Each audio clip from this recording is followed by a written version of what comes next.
Tak kenal saya kan? Sebenarnya familiar tadi tapi Allah.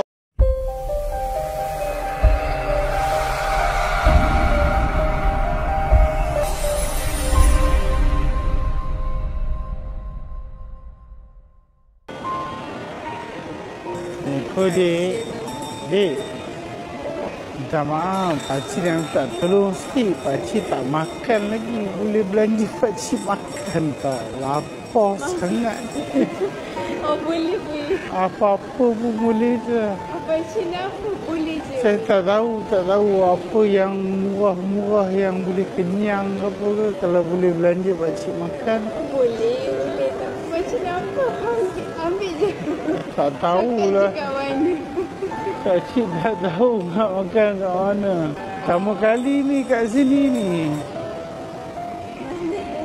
Apa yang awak makan itulah pakcik makan. Boleh?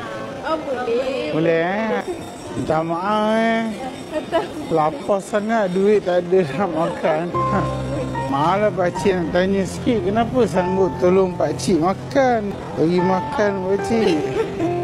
Tak ada, saya okey je. Tak siapa nak makan. Ya ke? Haa. Pakcik lapar sangat-sangat. Tak makan sehari hari ni. Tak maaf malu sangat ni. Nama apa cik adik?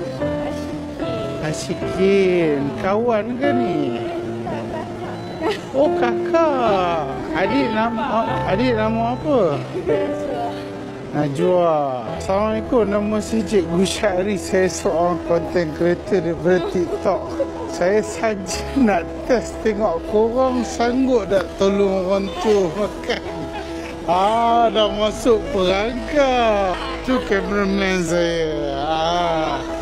Saya nak bagi satu je soalan. Kalau boleh jawab dengan betul, saya bagi hadiah. Nak tak? Soalan tu general lah. Apa-apa je. Boleh tak? Sebab awak sanggup tolong saya betul-betul terharu ni. Malaysia ada berapa buah negeri? 14. Negeri yang menerima title jelapang padi, negeri apa? Apa lagi korang tunggu? Masuk dalam TikTok saya. Tekan link saya tu. Pilih Cikgu Syahri 3 bulan. Free. 3 bulan percuma. Jaminan uncapped speed.